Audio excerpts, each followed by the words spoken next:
I, for one, do not believe our country can withstand 10 more years of the status quo. Our families can't stand 10 more years of gasoline price increases. Our workers can't stand 10 more years of job losses and outsourcing of factories. Our economy can't stand 10 more years of sending $2 billion every 24 hours to foreign countries for oil. And our soldiers and their families cannot take another 10 years of repeated troop deployments to dangerous regions that just happen to have large oil supplies. Control. Right now, we are on our hands and knees watching the president and vice president go over and begging the Saudi Arabians to please produce more oil. What a sad state of affairs for our country. When President Kennedy was faced with that from Khrushchev, with Sputnik floating around in outer space, he told Khrushchev we were going to put a man on the moon in 8 years, invent new metals, new forms of propulsion. And 8 years later, we did it. We were going to control the skies. That we don't need to be in, if we had spent a tiny fraction of that money retooling our grid in this country, we could be off foreign oil completely today. So now here's, sure, absolutely. We must trust in the creative genius of American researchers and entrepreneurs and empower them to pioneer a new generation of clean energy technology.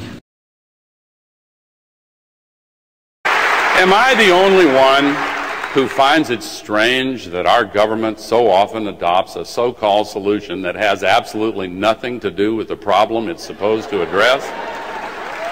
When people rightly complain about higher gasoline prices that are hurting our country, we propose to give more money to the oil companies and pretend that they're going to bring gasoline prices down? It will do nothing of the sort, and everyone knows it.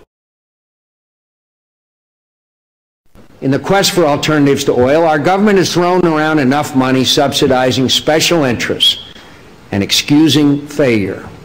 From now on, we will encourage heroic efforts in engineering, and we will reward the greatest success.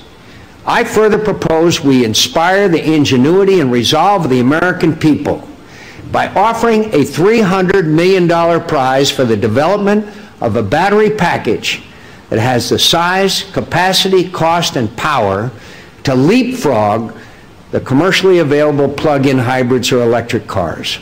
That's $1 for every man, woman, and child in the U.S. A small price to pay for helping break the back of our oil dependency, and should deliver a power source at 30% of the current costs.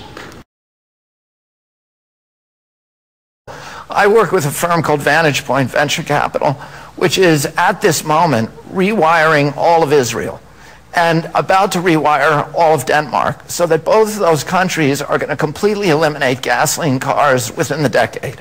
We can do that here. But what we need right now are not appealing but meaningless gimmicks designed to get politicians through the next election, gimmicks that offer no real relief to struggling motorists. What we need now is a serious national commitment to meet our responsibility to our country and the next generation.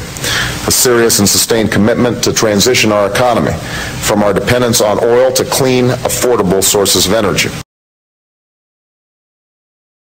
When we look at all three of these seemingly intractable challenges at the same time, we can see the common thread running through them, deeply ironic in its simplicity. Our dangerous over-reliance on carbon-based fuels is at the core of all three of these challenges: the economic, environmental, and national security crises. We're borrowing money from China to buy oil from the Persian Gulf to burn it in ways that destroy the planet. Every bit of that has to change.